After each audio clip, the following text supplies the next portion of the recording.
you're the most valuable person for your buyer and your seller, because you've seen it before COVID, you've seen it before this madness, and you can help people. So my biggest thing, my contribution to real estate and life is I try to come from a place of caring, right? You tell me you want to sell your house. My next thing isn't, hey, let's sign you up. Hey, why?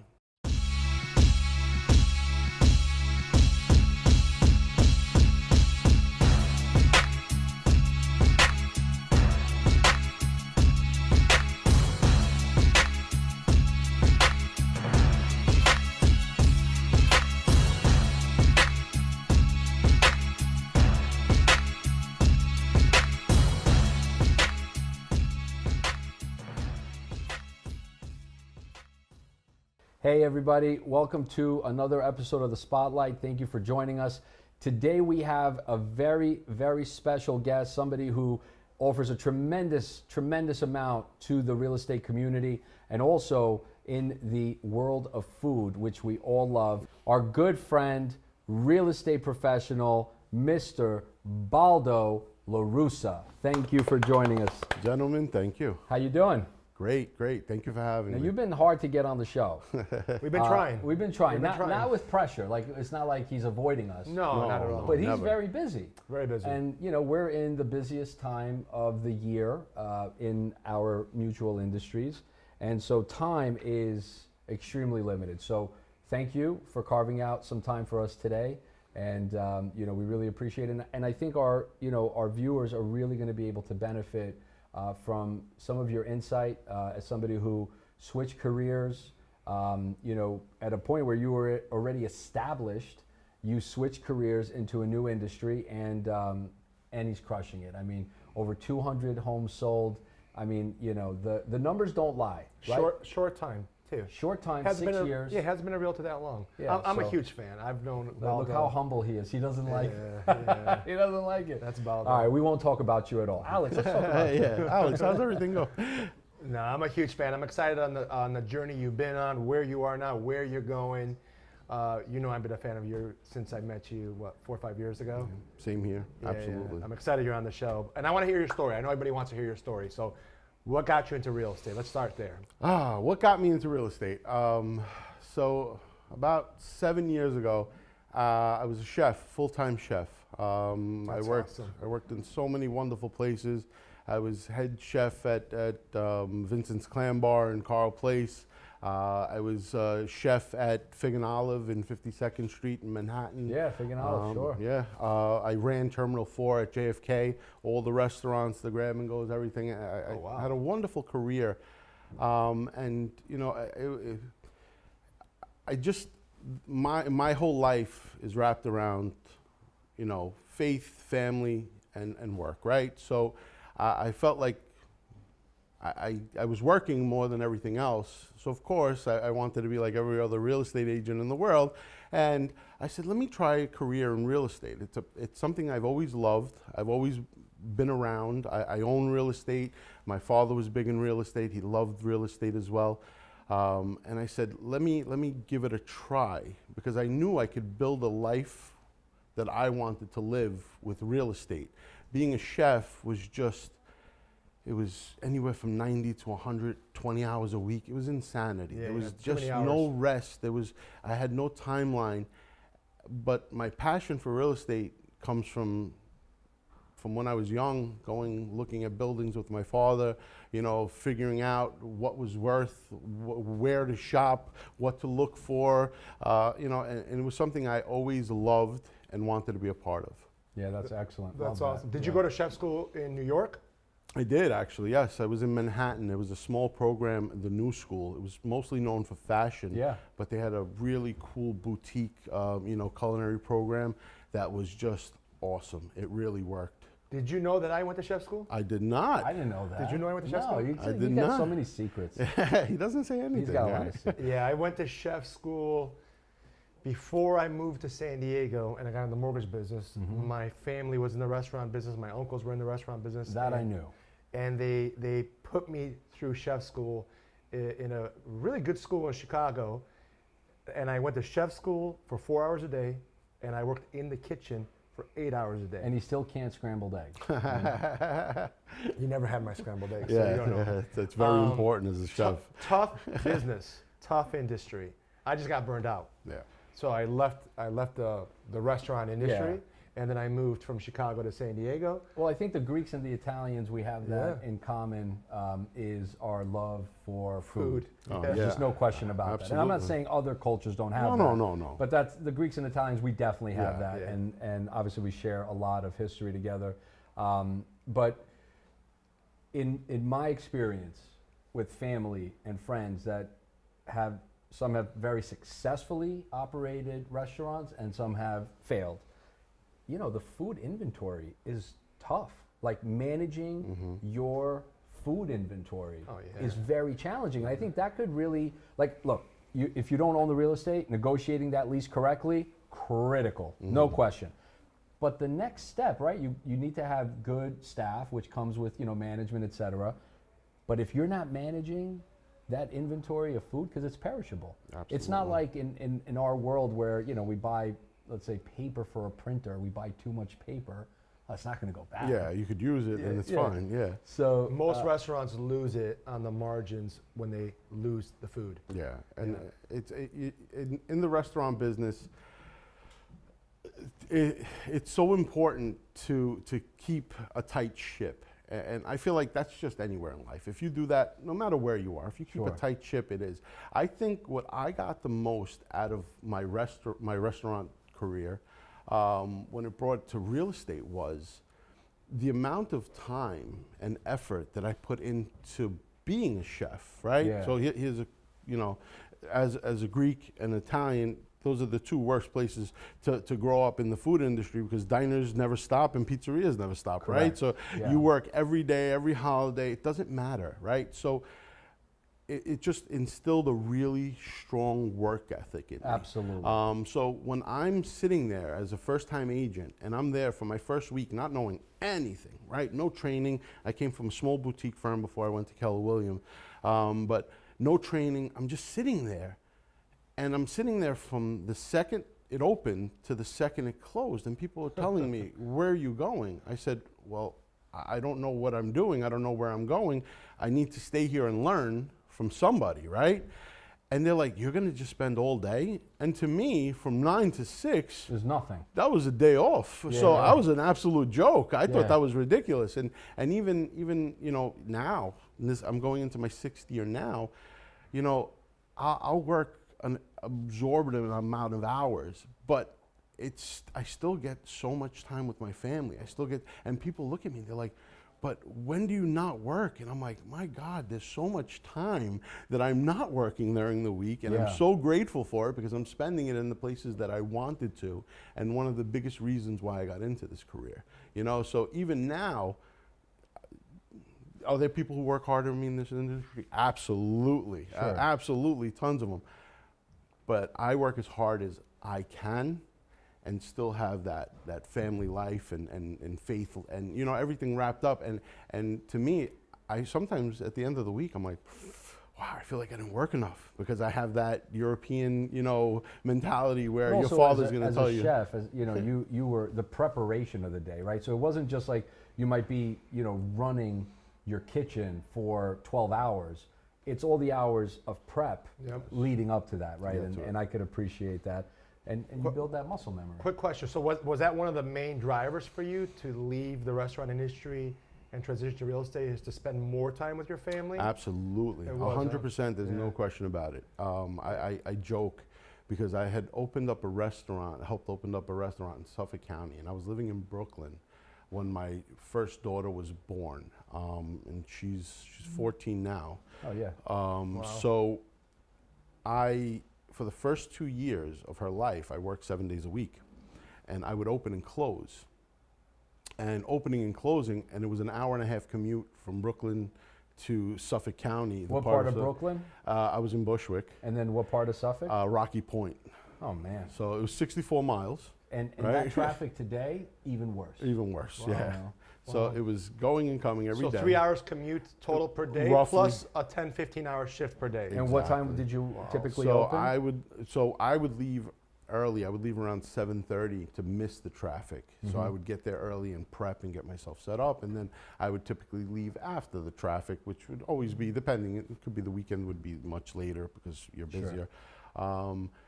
But I always say that the first 2 years, I used to get home and wake my daughter up at 1 o'clock, 2 o'clock to play with her. It was horrible. But if I wasn't waking her up, I You wasn't weren't going to seeing see her. Yeah. So I always jokingly say I got to meet my first daughter on her 3rd birthday, you know? So, because then I was like, I can't live this life. I would take a day off and, I kind of Well, at least you got to bypass a lot of the diapers. Yeah, absolutely. And That was- especially with the first kid, like as a father of 5, like the first kid teaches you so much about parenting yeah, because you're learning as you go. yeah. You can't be prepared. No. And I'm not even talking about the diapers. That's the easy part when you think about it. But I'm blessed. I'm blessed with my wife. She's an amazing person. She's always had my back. Every success that I have, I That's awesome. wholeheartedly know it's because of her. We all have roles, and she supports me so much, and I'm so grateful. And everything I do for her and my kids. So there's no question about it. we're not and it recording, works. so she's not going to see. No, all right. Take that back. She's a little rough sometimes, but no. Is she also Italian? She actually is, yes. Yeah. What's your wife's name? Josephine, Giuseppina. Shout out to Josephina. Shout out. That's a good story. Yeah, that's good. So No. workaholic, because you have to be in the industry you're in. No choice. Yeah. You decided you wanted to go into real estate. You didn't go to KW right away. You picked a boutique brokerage. Is that because it was by your house, or So at this point? I had somebody, a friend of mine who worked there, and he invited me to come work with him. He was a part-time agent as well. And, I went there, and then he really wasn't there, and there was other people in the office, so I started, kind of going around the top producers just to kind of see what they were doing. Mind you, I was roughly 38 years old, and I was, as a grown man, 2 mortgages, one kid at the time, going up to people and saying, no, actually 2 kids, I'm sorry, going up to people and saying, hey, can I come to an open house with you? And can I bring your flags for you? Can I put out your stands for you? Other agents. Other agents, Yeah. because why? I just wanted the experience. And typically this is in a world where you're so willing to give up all your information, right? Like people aren't, oh yeah, come with me, I'll tell you everything. So I kept begging my way in. I would tell other agents, hey, I'll wash your car for you. If, just whatever. I want to be around you. I want to see what it is. I said, I don't have a choice. I'm not going back into the kitchen. I made that decision the day I left the kitchen. So it was one of those things where I had to make it. So I was willing to do anything. And I didn't feel bad asking over and over and over and over again until finally, somebody's like, all right, fine, come with me. Yeah, you Come beat look them at how into I do submission. this. Yeah, just it. The right people, I think, will always not be threatened by helping people who are, especially rookies. I love rookies. Like, my senior leadership looks to me to hire guys that are already established. They want guys that are established, there's nothing wrong with that. But I just love rookies. Like for me, when I can, because I entered financial services, I was 19 years old. And if I didn't have that mentorship at a young age, I wouldn't have had success in life, right? Mm-hmm. And so for me, it's not for everyone. That I learned later. I always thought that if I can do it, anyone can do it. Yeah. Not that I didn't hold myself in a high regard. I just looked at it like hard work, commitment, follow through, consistency, That's it. and the butter churns, Yeah. right? And that was the piece. People don't have that follow through. They don't have the vision, right? And you're right. And it's not just our industry. People look at each other as competition, right? They don't look at it like as a genuine, it's not even an olive branch. It's just more like, what do we really leave as a legacy in life than the people that we have a positive impact on? That's nice. Right? And now as parents, that's our obligation. So I don't expect a pat in the back for being a good father and raising my kids. That's mandatory. But when a stranger or a colleague that I may not be friends with needs some help, or a customer, how many customers have you helped that there was no business for you and you knew it from the second that you spoke with them? Absolutely. But you gave them guidance or maybe made a business connection for them for whatever they needed because you knew it was the right thing. Absolutely. Right? And so those are the people that we want to associate with, and that's why you're on the show, because it's about community, right? It's about what you do within the community. Now, you've had a lot of success. You came into the industry before the pandemic. You did well. Obviously, the pandemic helped everybody do better. Doesn't matter if you're new or 40 years in the industry. It was obviously the golden era. And then that all comes to a screeching halt. And we're seeing it now. I want to say September really marks 3 years of interest rates rising, because it was really in September of 21 that the Fed started to take certain actions. They didn't start hiking the tool, Fed funds, the interest rate that they control, but they started doing other things that started to move the needle on mortgage rates. And that's really when quantitative tightening began. I'm not going to go into all that jargon, but we're almost 3 years in. Wow. on interest rates coming off the all-time lows. I think the first year was very hard. I think the second year was even harder. And I think now here in the third year, I feel like everyone who's in is used to it. And I think the psychology of the consumer and the professional is more in sync now. Absolutely. Everyone's pretty aware that inventories are still tight, albeit a little bit better than last year, a little bit better than the year before, nowhere near 2019 levels. Interest rates are elevated, and there's really no clear when they may and how, if, right? Absolutely. So anyone who's in this industry and is doing well, and I'll say you're doing well, even though you don't want that spotlight on you, is doing something right.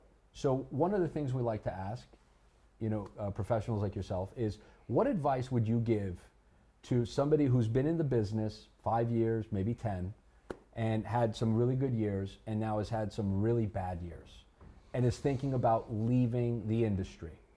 What advice would you give them to stay in the industry? So, spot on, like everything you said about what happened in the market, like, almost to date, right? So we were getting ready for this. So everybody heard that it was going to happen. Yeah. And a lot of people just didn't believe it, right? And I believed it. I believed what was going to happen in the market. So what I did from as soon as the rates started going up and it started getting harder, was I would sharpen my axe. Every day, I talk real estate, right? That's an Alex line right there. Every day, talk real estate, right? So talk real estate every day. Try to make my business better. Even though I know my business is going to take a huge drop, just go out there and try to make my business better. And now, you're right, we're in our third year, and we've become used to it, right? Yeah, we built immunity. It's like a to the bad environment. relationship. We can't get out of it now. That's it. This is it. This is what we have. I think you really show your value today, or at least that's how I look at what I do as a professional. I really have to show value, even more so. And Absolutely. I embrace it. I've been in my industry since 2004. And so I went through the credit crisis of '08, right? So I've experienced a boom and a bust before, different, completely different, and I don't expect the same to repeat itself. But the lessons are learned. And you too, as a business, owner in the food industry, right? It doesn't matter if it's real estate related or, financial markets related. Every industry feels it. Yeah, right? absolutely. Right? So inflation hit businesses, no different, right? So at the end of the day, the lessons learned from the challenge, the problem, the failures, those lessons need to be learned once. So that we don't repeat those mistakes and we get better from it, right? Absolutely. And so So like you were saying, Yeah. but those people that are in that 5 and 10 year that have had rough time, you're the most valuable person in this business right now, right? So that's the way I look at it. Should you be running for the hills? I don't think so. I think this is the time for the people who have been in the business for 5 and 10 years. Why? There's agents who have been doing it for 30 and 40 years. You know, they've been through everything, and there's agents who just started, who jumped into that, you know, COVID pool and said, hey, let me make some quick money. Yeah. You have the training. You have the experience. You're the most valuable person for your buyer and your seller, because you've seen it before COVID, you've seen it before this madness, and you can help people. So my biggest thing, my contribution to real estate and life is I try to come from a place of caring, right? You tell me you want to sell your house. My next thing isn't, hey, let's sign you up. Hey, why? Right. You know, Understand like understand the people. need. Yeah. What's the goal? So- and then try to structure yourself around that Exactly. goal. So come from a place of caring. I have the experience, and people in this time frame, it got a little crazy. It was a big money grab for a couple of years with COVID. It was, you know, sell everything. It was so easy. You know, you didn't have to do anything. The work, you have to put the work in. And newer agents really don't know how to put that work in. So the people who have been there for 5 and 10 years, they know. You know, they might Right. not want to do it because they remember it was a lot more work. Sure. But put the work in. You know, you're there. And if you want, you know, start building a team. You have the experience. Mentor these younger people. Like you said, Yeah. I'm a huge believer in mentoring, right? I'm in the position where I am today because I had great mentors along my way. Yeah. Right? So important. So, and still now, I have great mentors that I work with, that I make phone calls with. The owner of my company is a great mentor to me as well. You know, these are people that... Is that Rich Amato? No, Linda. Linda Rich Chen. is Linda. Rich is great. Rich is great, but Linda's my... Shout out to Linda Chen. Shout out to Absolutely. Linda. So- She says nothing but great things. Yeah, about we're you. trying to get Linda on the show. she'll be on the show. She's tough to get on We'll the push show, her. too. We'll push Yeah. her. But you know, she's a huge mentor to me. Anytime I have, and this is what it's about. So these 5 and 10 year people, you know, there's a place for you in this business, and you're more valuable now than you ever have been before. So that's my biggest shot to these people. I agree 100%. But I think what's missing is what you two have in common. Oh, I mean, if What- it's not the food, Besides the food, is work ethic. Right? That's what I think is missing for a lot of people, whether they're new coming into the industry, been in it 5 years, 10 years. Like is Gus apple said, juice. Yeah, it's they perfect. don't have the work ethic. You had the work ethic since before you even started real estate because of your background in the restaurant industry. Gus has had the work ethic since, you know, he became a father at a young age. No, even I before think, that. I think I mean, I was raised by obviously my parents, but also my grandmother, Yeah. right? And then you're exposed to, I used to go to Greece every summer. Work is not, it's not labor. Yeah. It's organic, Yeah. right? Yeah. And It's you know, the memories of just my grandma going in her garden in Greece and picking, you know, fruits and vegetables. Well, it didn't just happen. Yeah. You know, her beautiful, you know, grapevines that we used to have, beautiful, delicious, fresh grapes that you just can't find in America. You know, that took years and years and years of cultivating, right? And I think that becomes organic, right? And so we want to pass that on to our children, right? There was I think it's like a proverb. It was a Tibetan monk. He at a young age he set out to change the world. So I don't know, 18 years old, left his family, left his village, went to go change the world, and he's in his deathbed now, you know, many years later, and he didn't change the world. And so, you know, a young child or young person came up to him and said, you know, what would you have done differently? He said, you know, when I was young, I left to go change the world, and I failed because the first change had to be within myself. The impact of changing myself would have impacted my family for change. My family's change would have impacted my village.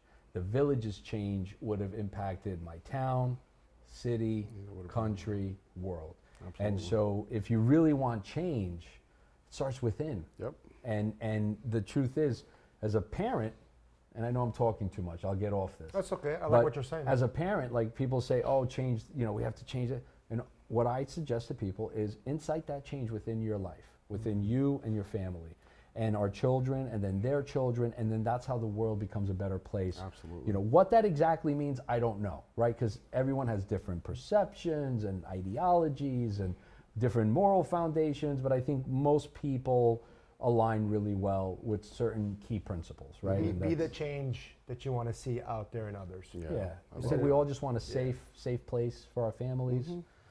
We want the opportunity to be prosperous, right? So whether you call that work, employment, business, whatever, and make as much as you can to give your family the best life, and pay as little as possible in taxes. I mean, that's That's it. we're just much better with our money cheers than the to that. government is. Yeah, That's cheers to that, all. All right, cheers. gentlemen.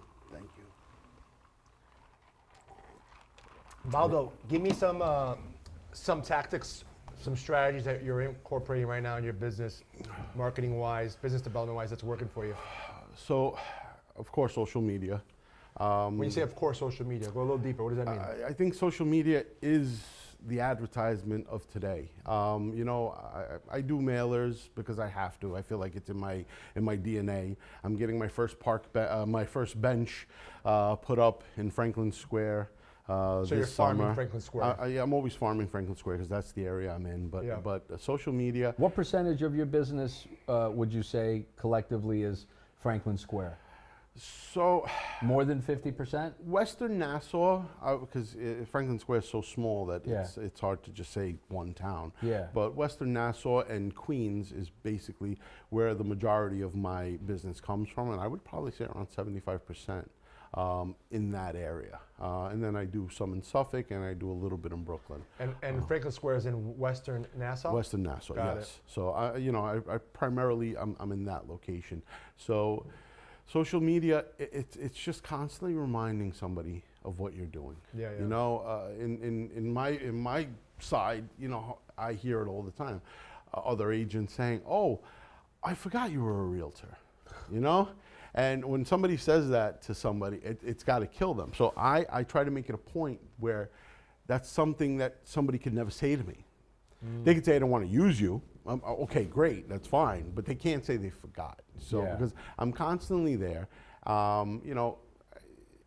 Social media is 5 years ago compared to now. I'm such a believer in what it is. Sure. And it just tells people your story, and people want to know your story. And we kind of had a small conversation about why you want to be here today, what you want to talk about, what you want to highlight. Sure.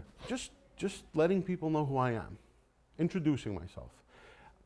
People will want to work with me or will not want to work with me because of watching this today, and I'm okay either way, just introducing myself. And social media gives me the opportunity to constantly reintroduce myself. That's great. And there's things that I believe in. There's certain charities that we push for. There's certain things that we do. There's certain events that we do, and social media makes them bigger and better. We did an autism awareness for the last 3 years, and we've just doubled it every year, which is that's awesome, amazing. right? That's So awesome. it's just things that we want to be a part of. We do KW Cares, which is something within Keller Williams. Every year we throw an event. Every year the event gets bigger and bigger and bigger, and it's amazing. Yep. So there's just things that we do. We try to give school bags away in the beginning of the year to families in need. Oh, let me know when you do that. I have 5 kids. We could use some of those. School Definitely, I'll send some your way. School supplies are not cheap. No. No, And, absolutely. and my not. wife gets supplies for like the what ifs. Like not. It's the list. I've got like cabinets I full of love school it. supplies that are never used. You have 5 kids. I have 2, and the complaints I have over, and I'm like, why do they need 16 boxes of tissue paper? I'm like, why? Why? I've never used 16 boxes of tissue paper in my life. Yeah. I'm like, but again, it's these teachers too. They work so hard. So social yeah. media, are you posting every day on social media? I'm trying to every day. I know that that's painful for you to hear. No, Trying no, no. to, I'm but just it's- curious. I just want to ask what you're doing. That's But all. I try to post every day. I'm just I'm just letting people know what's going on. I have a 6-family, an investment property. I'm there, and I'm just, I'll preview the units, and I'll put that on a story, or Got I'll, whatever it is that I'm So you're doing. incorporating videos. Absolutely, absolutely, You're incorporating social posts. absolutely. You're doing a direct mail campaign to a farm. Yes. How many people are you mailing to? How many contacts, you think? So, roughly in Franklin Square, I probably do every 3 months around 5,000 mailers.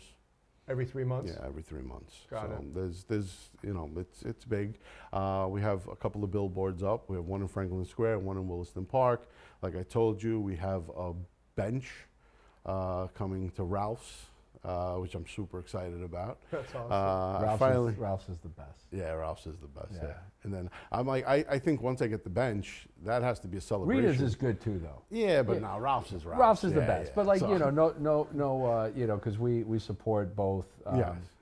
It's great. I'm originally from that Queens Brooklyn border, right? That Ridgewood Bushwick border. Yeah, Ralph's. So- Corona, right? Corona Was- Ice King, yeah, Corona Ice King was the greatest thing in the world. Yep, You go, I remember. you watch a little Bocce, bocce ball yeah. in the park, and go I have an ice played tea. bocce at the Maltese Social Club. Okay. So in the story, there's a Maltese club, and I had never gone in the backyard. I'd always like just venture a little bit in the front, because like when I was especially like high school Yeah. with my buddies, like we were always up to no good. So you walked in there, all the old timers, they're all giving you dirty looks. Yeah. But not too long ago, like I don't know, maybe it was like 10 years ago, one of my buddies calls me up. He's like, "Hey, what are you doing?" I'm like, "Oh, I'm at the butcher." I just happened to be at the butcher in Astoria. And he's like, "Come by the club." I'm like, "Oh, okay, you know what? I got some time. I'll come by." I went by the club, and they were in the back playing bocce. I didn't realize that they had a full bocce, I guess, court. I don't know what you call it, And these guys are lunatics. Oh yeah.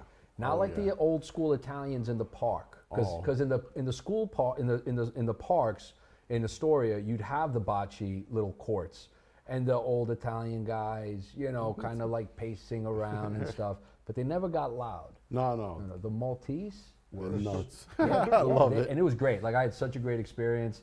There was a couple of big soccer matches going on. Chelsea was playing. They were all Chelsea fans. So it was fun. It was a lot of fun. But bocce's great. Do you know the rules with bocce? No. So you'd never know the rules unless you played with Played it. somebody, and then you'd be like, okay, yeah, this makes sense. And then they bet, and it becomes interesting. I mean, Oh, they're yeah. betting beers, Yeah. so. But you know how to play bocce, of course. Yeah, but I haven't in many years. Yeah. I haven't gone back to Corona in a while. Yeah. I tried to get a listing there last year, but I didn't get it. So Corona real estate, for many years, very strong. Yeah. The Oh, rents there, absolutely. very strong. And we're doing a deal right now. It's a legal two, but it's a 3-unit. The third unit is not an illegal unit. It's one of those homes that like has a ground floor walkout. That's yeah. like a accessory Yes. unit for the owner with 2 3-bedroom apartments. So it's really a 3-story, 1.5 thereabouts. Yeah, that's but it's where they're illegal going. too. So those are serious numbers for So- Corona. So- But even anything in Queens right now is all anything 2-family or 3-family. Yeah. It's unbelievable. It's unbelievable the Yeah. money. I that have they're clients. I just want you to know that I have people that I pre-approved, 2009, 10, 11, that are still on the sidelines, getting. waiting for that epic crash Yeah. that was going to come following the '08 crash. Keep waiting, guys. And, Keep yeah. waiting. So I don't know. Inventory is super tight. Yeah. We're in a very unique geographic part of the country. I'm not saying we're immune to major economic problems, but with just the amount of the population, the lack of land to build more. This isn't Texas. Yeah. You can't keep expanding the suburbs. We're on an island. This is it. There's limited land. This is it. So the inventory component, I know in parts of Suffolk and Nassau, they started changing zoning where you could go vertical, where you could do, X amount of stories, similar to what you've seen in the boroughs, but not to that Yeah, to that capacity. You extent. can't go 10, 20 stories. You could go up 4 stories, in certain like Patchogue, Amityville. We're seeing a lot of projects that are there to promote housing, but that's not the housing that's really needed. The apartment style housing by the Long Island Railroad, is it helpful? Yes. but we need more homes. Yeah, You know. yeah. So. Yeah, but you did a good job pivoting into the new development Yeah, for sure. arena, which has helped tremendously for the team and Yeah. your growth. No question. Oh, it's right now housing is such an issue. Well, in Queens, I know that they're trying to legalize basement apartments now. Actually, the city is pushing forward for Well, they've it. paused a lot of the action on violations. Yeah, The agencies, from a lending standpoint, have approved the utilization of income from a theoretically illegal unit through the umbrella of ADU, accessory dwelling unit. gee. But there are caveats, right? It can't be like truly like a fire hazard Yeah, basement apartment. absolutely. Yeah, there needs to be. Yeah, it's tricky. I don't know that there's a solution. And here's the other problem, right? And I can tell you this, like in the Bronx, okay? Real estate in the Bronx is super strong, okay? I've been doing a lot of business there for many years. Shout out to the Bookless Group who put me onto the Bronx, 15, 16 years ago. And Wow, ultimately, you've been working in the Bronx that long? yeah, it was like a little bit after the credit crisis is when like we started to like do business in the Bronx, and at that time it was like I'd be like, the Bronx. I mean, like, you're from Brooklyn, I'm from Yeah. Queens. We knew the hoods of our neighborhoods. All of the Bronx was perceived as the hood. Yeah, yeah. And then you go there, and then you see these beautiful Yeah. neighborhoods that mirror great neighborhoods in Brooklyn and Queens, right? Absolutely. And so you're like, wow, this is like a diamond, Mm-hmm. in the rough. It's like a needle in the haystack. Wow. And it wasn't before long that the Bronx obviously took off, and now the real estate there is also untouchable in certain areas. But the reason I bring it up is that if you were a tenant and you're looking, and you need to be, let's say, 25 minutes into the city, your options are really going to be Brooklyn, Queens, and the Bronx, depending on where you need to be in the city, because the subway. Yeah. Let's say I'm going to pick 3 neighborhoods, okay? We're going to do Astoria, Queens, we're going to do Williamsburg, and we're going to do Pelham Bay, Okay. okay? Those 3 neighborhoods, or Pelham, doesn't have to be Pelham Bay. A 3-bedroom apartment. Now, I'm not talking Williamsburg in a Mac Daddy new condo built by the Avalon, Yeah. or Long Island City, right? We're talking a 2-family house, built 1946. Yeah. Okay, but Right off of Grand Avenue. yeah, but nicely renovated. Not like like super modern and beautiful, like you were going to live in it if But you clean, owned it. yeah, But clean, so yeah. you get a nice tenant. In Astoria, a 3-bedroom apartment is going to range you between $4,000 and $5,000 a month, depending on the block, proximity to the train.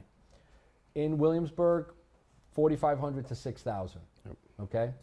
In the Bronx, in Pelham, that's going to be like $2,500, Yeah. $2,700. Section 8, though. Wow. Section 8 for a 3-bedroom unit in the Bronx is going to pay $3,700. Yep. And so that dynamic now, and I'm seeing it with investors of different demographic backgrounds, right? Like, because my clients are range. You pick the continent. It's there. I work with different different people, all good, hardworking, successful guys and girls. When you have that kind of rental comp from Section 8, It's amazing. but the cap rates get pushed even higher. Yep. Yeah. And so push the values even higher because now your cash flows are so much stronger. And that's what we're starting to see now in the Bronx, where I have investors who are building, instead of building, some of them are building large commercial, one guy's doing 120 units, but these guys are doing, a series of 4 2-family homes, buying the land for really cheap, and the math works with these Section 8 tenants. Because the Section 8, they're willing to pay market value if you're under 4-family, of course, right? So it's a genius move for investors who are thinking of just being investors, right? Yeah. So I lived in Brooklyn, Queens my whole life, right? I moved to Long Island. I'm not going back, right? I love Brooklyn and Queens, Yeah. but I can't go back. Isn't that crazy? Right? Like, I never wanted to leave Astoria, left Astoria, went to Bayside. Yeah. Which to me was the suburbs. Yeah, I was yeah. like, oh, I got a little Basically, grass, yeah. I got a tree. Done. That's it, I'm good. Yep. As life happened, find myself in Dix Hills. When I first came, I really didn't like having to be out here. It was great having a yard, a pool, a this, a that, blah, blah, blah, boom. But after living here now, It's like hard I to go back. dread it. I dread it. But that's the thought process. When even investors, right? So investors, you need to be an investor. You have to have an investor mindset, right? So, and what I mean by that is, you might not want to live in Brooklyn. You might not want to live in Queens. You might not want to live in the Bronx, right? But you have to, as an investor, forget that. Forget areas, forget. You have to look at the opportunity, right? So the opportunity, right now, I feel like the Bronx, out of all the boroughs, have the most opportunity, right? Well, Staten Island, there's a lot of juice too, but it's just a different animal. I just hate going over the bridge. So what do you think?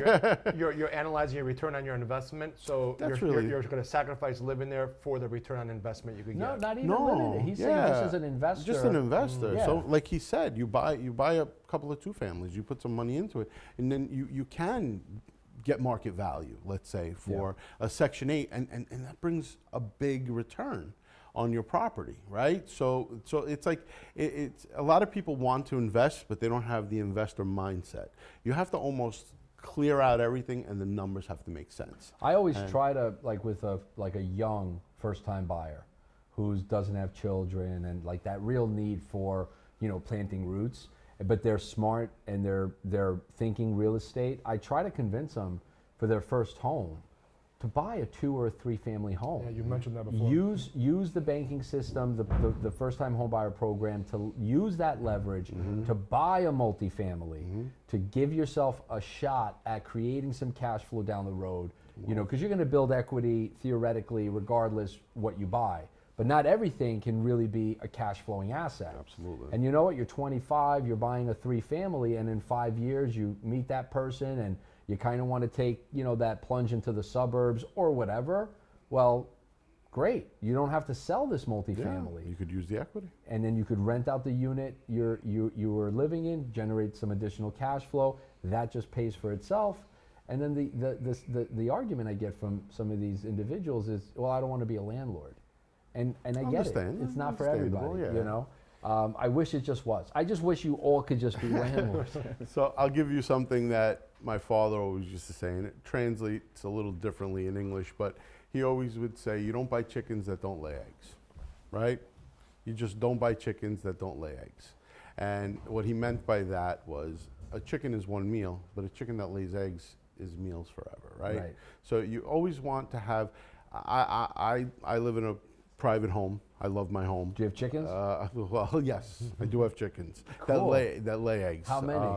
So I have a 6-family unit in Ridgewood that's been helping me for a while, and this year. Oh, I was being literal. Oh no, not chickens. I was being literal. I was being literal. Yeah. I have 2 vegetarians. Do you happen to have like pigeon coos on the rooftops? I did not. Because I have friends in Ridgewood that raise pigeons. I had tomatoes in bathtubs and watermelons in bathtubs. On the roofs? We had on the roofs. Wow. We used to grow tomatoes, watermelons, cucumbers, peppers, string beans, everything you can imagine on an 8-family and a 6-family roof on Cypress Avenue on the border of, So people had pigeons.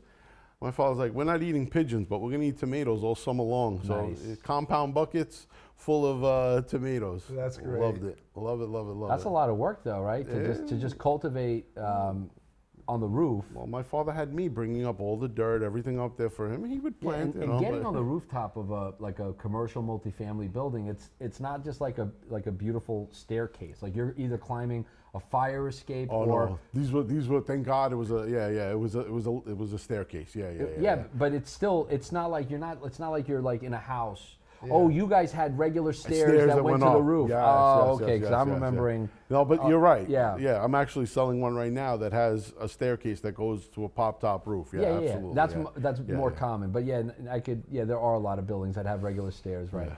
And then you would lock it and with a chain just to make sure. Because a lot of these buildings are attached. So like I remember my teens and preteens, we used to go on rooftops and just literally walk up and down the block. You had the same on rooftops and just you had the same views as I had, right? Yeah. So if you I spent a lot of time in Bushwick. Yeah, but still, from Astoria and Ridgewood, right? Yeah. So if you got to your rooftop, if you look to your right, there was Midtown. If you look to your left, there was the Twin Towers. So Yeah. we would hang out up there all the time How just beautiful! to look. Like, Greatest view in the world. yeah. People, I watch, and now I have a backyard with a couple of squirrels, right? So, but thinking back on when I did live in Ridgewood, Bushwick, you go up there and people wait their whole life to see that view. see that view. And that was our everyday. And we just took it for granted. We we certainly just did. sat up there, and I cursed a lot at it because I was carrying buckets of dirt from my father's tomato plants. Right, that's a lot of work. But it was one of the most beautiful views in the world. And I always tell my kids now, I said, we have so much to be grateful for, so much that we're blessed for. I said, be grateful. We're going into Manhattan. We're going to go to the what is it called? American Girl doll store, right? Let's go, right? Yeah. But you go there and I tell them, I said, look around. I said, people wish their whole lives to get here one day. And I said, you're blessed enough to just be 25 minutes away. Yeah. I'm like, so just be grateful for everything that you have in life. And Did you pop into the city like peak pandemic when it was all shut down? I did. It was so sad. It was. Did you pass by Times I Square? passed by everywhere. It was heart-wrenching. Ghost town? Times Square just with different. not a single person. Wow. Bonkers. There's a Bonkers. juice. When I was younger, we'd go to the city, right? Yeah. That's where we went. We went to 2nd Street, we went to the clubs, we went to the Tunnel, Twilight, all these places, right? If you didn't want to go out, The good old 90s. The 90s were second great. you crossed the bridge, the second you got into Manhattan, there was an energy that just lit you up, and Yeah. that's it. You didn't need to sleep. That's it. You were ready to rock and roll. It was an amazing thing. And It's then unreal. during COVID, we went there, and it just felt like there was no energy. It was just drained. It was so sad. It was just sad. I was on Times Square, like with 2 people. Yeah, insane. Complete ghost town. Nothing. Yeah, there was just like obviously like a couple of cop vehicles Wow. and like 2 people walking, and you're like, I'm glad it's back. It's it back you now? go The you energy's go back back? to the city. I don't know. Maybe I was younger and I had more energy back then, but I feel like you go into the city. I was there not too long ago, and I went to Wall Street. There's a guy who opened up from Sicily. He opened up a little shop. It's called Sicily's Best or Best Sicily. The guy makes everything fresh, amazing. I went down there, I parked, I didn't care if I got a ticket. I felt his energy, tried his food, it was amazing. It's just, I feel like that energy is back where in the is it? city. Because we have an office down there on 11 Broadway, right around the corner from Wall Street. Is it near Wall Street? It's right off of Wall Street. I'll Yeah, send we'll you check the it out info. because we're always looking. Because like down there, the problem is you have like the Capitol Grill, right? You've got a couple of old school steakhouses. A lot of places close early. Yeah. I don't know why in the financial district things just close early. This place is no bigger than where we're sitting right now. Yeah, It's it doesn't tiny, matter. but Is it a pizza place or? No. He just does all these little Italian dishes, and he's just so passionate. He's a great guy, and the food is just exquisite. Yeah, you took us to a great place. Oh yeah, Chef Gigi. Yeah, he's a that's great guy. spot. And then I don't know if you remember this, you recommended a pizza place to me, actually to both of us, a thin crust place. Yeah. Did you get to go? I not only got to go, I've been there like 20 times already. I drive for where we live all the way there sometimes just to get pizza. I love Wow, that's aggressive. it. Yeah, it's but he good. won't come to my house for a cigar. You see that? That's not true. I can't wait to come to your house. I can't wait. And neither can I. Anytime, guys. Yeah, we're both invited, so we go together. Sure, I'll bring you some great cigars. Nothing needed. You just I'm guys show going to up. bring you just so you could add to your humidor then. You guys come and we're ready. That's it. That's all I need. All right, so Baldo, we asked some very generic, questions. It's really our generation too, so I think like it'll be fun. So, kind of starting off from a hip hop standpoint, rap standpoint, Jay-Z or Nas. Now, before you say, We're gonna guess. we're gonna guess. So, I'm gonna go with Nas only because I'm from Queens and Nas is my guy. I'm gonna go with Jay-Z. But he's from the borderline. But I'm gonna say he's gonna say Jay-Z. But But you're going with Nas. I'm going with Nas. Nas. My man. 100% Nas. My man, cheers. How do you not? Cheers. You're the first one, I think, as far as Are you? I Yeah. guess. Yeah, saying Well, Nas. I'm gonna That's say not true. I'm gonna That's say not true. Biggie, but that's if So you we would- do Jay-Z yeah. and Nas because of the beef, and I think like you go Tupac or Biggie, and everyone in New York is gonna be Yeah, 9 upset. out of 10, Yeah. Biggie, Biggie. unless they're huge fans of Tupac, which he was super talented. Yeah, and absolutely. Those guys were so ahead of their time. Still amazing. You think about how young they were when they got killed, you know, and Yeah, they went away too early. I think still. Biggie only had 2 albums.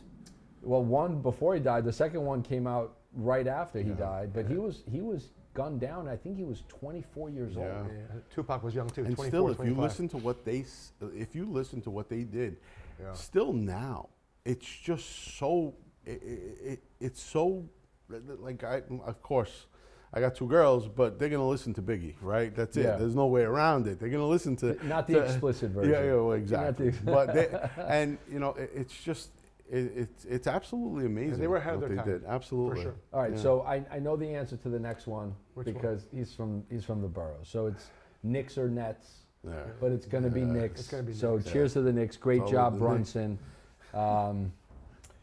Let's see. So baseball. Yeah, so this one's tough. I'm going to say he's a Mets fan. I'm a diehard Mets fan. A lot of guys from Brooklyn are Mets fans. Most of them are Yankee fans, but a lot of them are Mets fans. Mets or Yankees. So I'll tell you, my first Yankee game, I was 8 years old, and I got to see Don Mattingly hit a line drive home run right field. Yeah, Don was And one of the best. He got me. That's it. He got was hooked. Derek Jeter.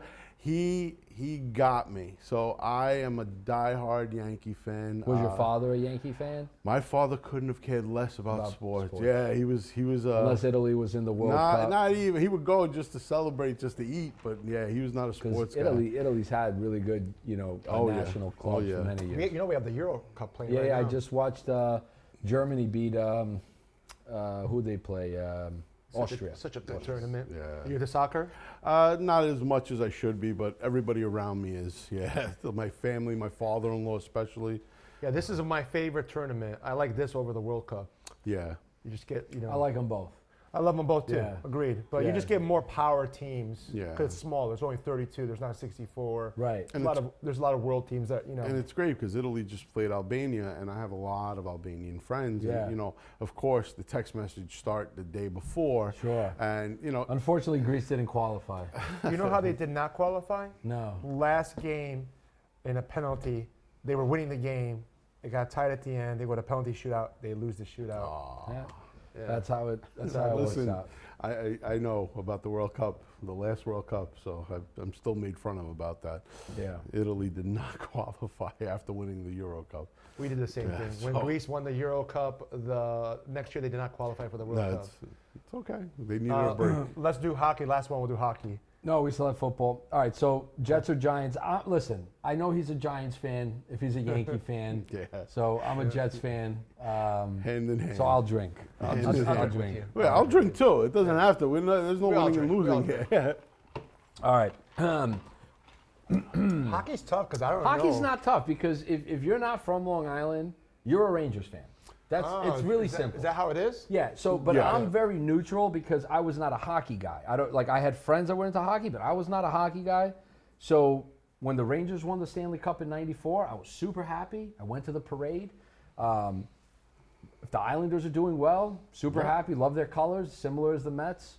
But if they play each other, I'm gonna lean more towards the Rangers, even though I live on the island. And I get, dude, these hockey guys, Oh, yeah. they're crazy. Serious. Yeah, It's they're They serious. have mental issues. So, yeah, serious. Like Yankee and Met fans don't have that kind of animosity. No. Jets and Giants don't. Nets and Knicks don't. But Islanders and Rangers, granted, Oh. they're in the same division. They Yeah. they're in each other's way, right? So It's rough, yeah. it is bad. Do they share a field? Do they share like a stadium? No. Or they No, have no. The Islanders play now Got at it. the UBS Arena, Got it. which is like borderline Queens, Nassau, And Madison Square Garden for the and Rangers, then obviously they're at the Mecca. So, which one do you think? I think you're a Rangers fan. So, I'm exactly the way you are, Yeah. right? So I was never a big hockey guy, but same thing. Parade Sure. happened, I was there, And now that, I'm a real estate agent, I get invited to Islander games all the time. A lot of in the Islander suite. invites. Yeah, a lot, Yeah. right? You get that? Yeah, So, the prestigious one, those at the Garden. Yeah, well, I don't yeah. get that many at the Yeah, Garden. yeah. Those tickets are a little more expensive. So I'll tell you that I was invited, and I don't have any hockey gear. I was never really a big hockey fan, but Sure. I went out and I bought a sweatshirt, an Islander sweatshirt. I was going to the box. I was like, you know what? Why not? Let's be All part my of it. kids have Islander swag. I wear it a few weeks later to go bring my daughter to school. I'm walking her into school, and I'm getting heckled.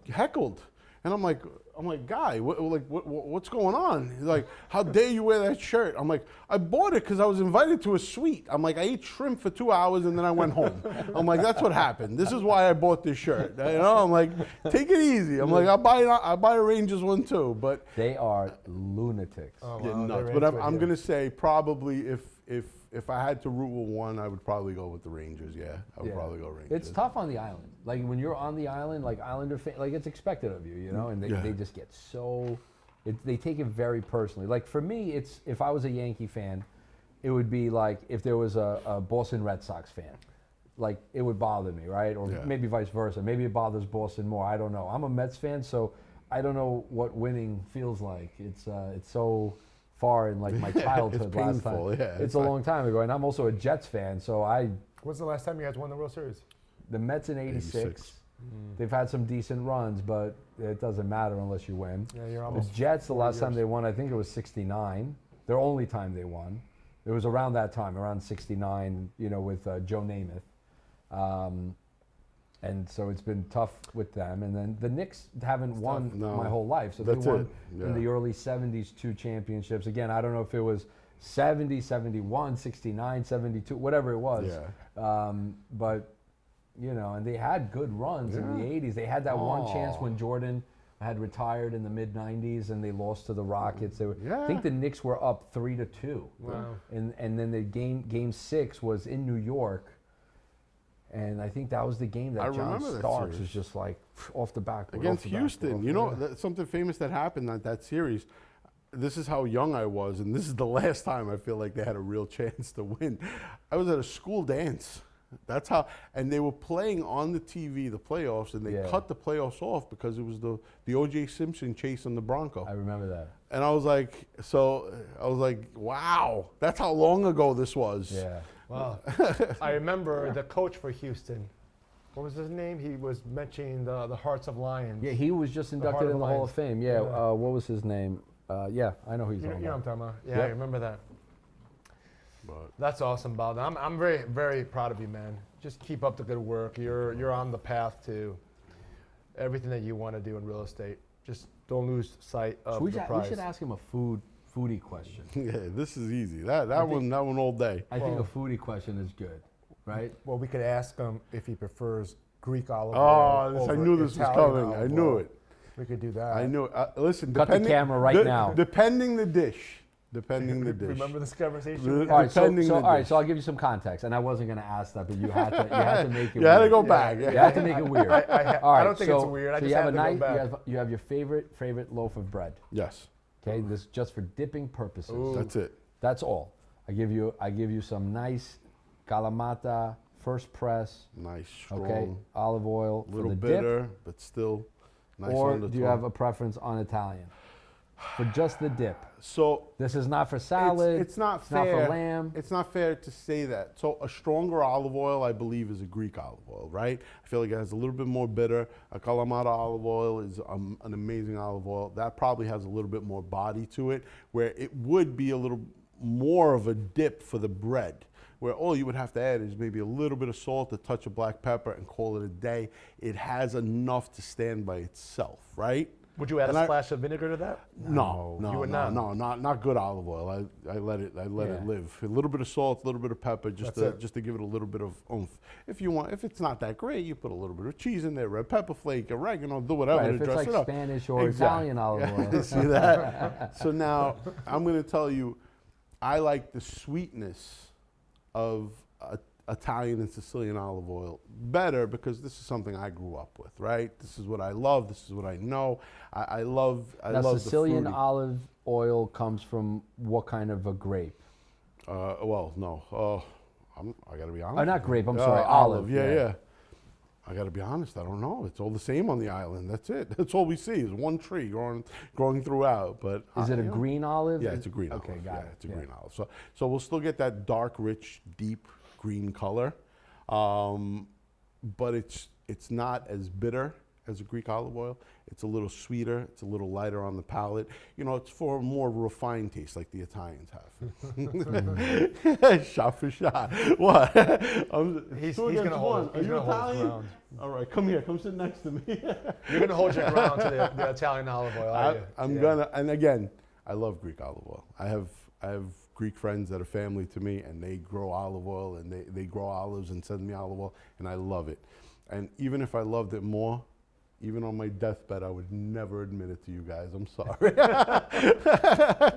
Una faccia, una razza. That's what they say about the Greeks and the Italians. Absolutely. So, all right. I'm going to ask a food question, right? Yeah, close us out afterwards, because he has to go. Food question. So, lasagna. Oh, that's a good one. Lasagna. Mm-hmm. Your recipe now, right? Okay. Not some other person's recipe. Or pasticcio. So I'm going to tell you what I prefer. I just had pasticcio 4 days ago. First time? No. Oh, No, okay. absolutely not. I had it 4 days ago, and I had it in Franklin Square. I'm not going to mention the restaurant, but I didn't love it, right? Yeah.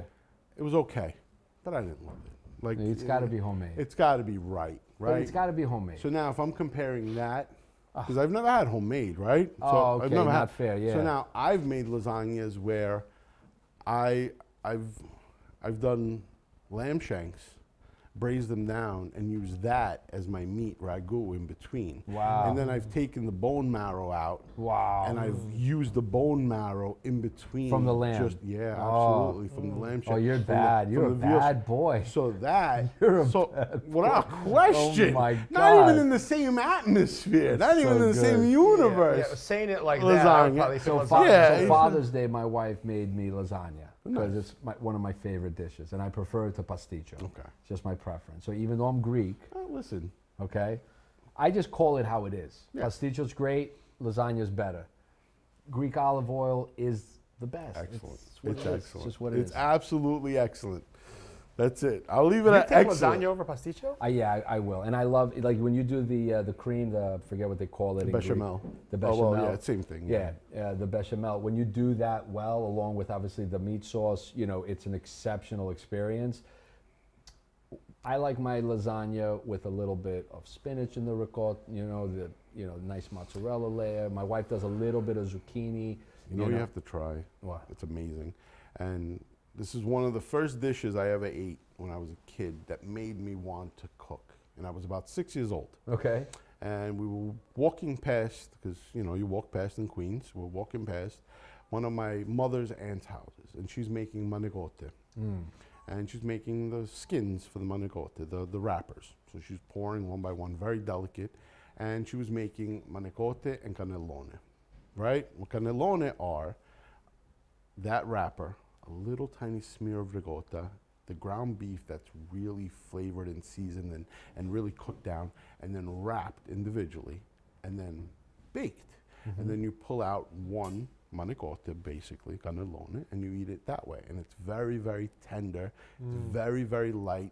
If you added spinach to that, that would be your favorite dish of all time. For sure. Because it's when I tell you, it's so delicate. And Yeah. it's not that same layering as lasagna where the pasta's a little thick. It's so delicate that it looks at the fork and it breaks itself almost. It's Yeah. scared of the fork, so it breaks. And the only thing that makes it better is you take some Sicilian olive oil, right, and you pour it right over the top. Baldo, thank you so much for carving out time. I know you got to rush to a meeting. You're going to be running a little late, so I apologize. No worries. We wish you continued success. Keep doing what you're doing. Keep helping the community. Keep educating people, and certainly keep working towards a better palate for that Greek. That's it. I'm olive oil. trying. I can only hope to get better. Thanks everybody for joining us, Thank and you. we'll see you soon. Alex, thank you. Thank you, brother.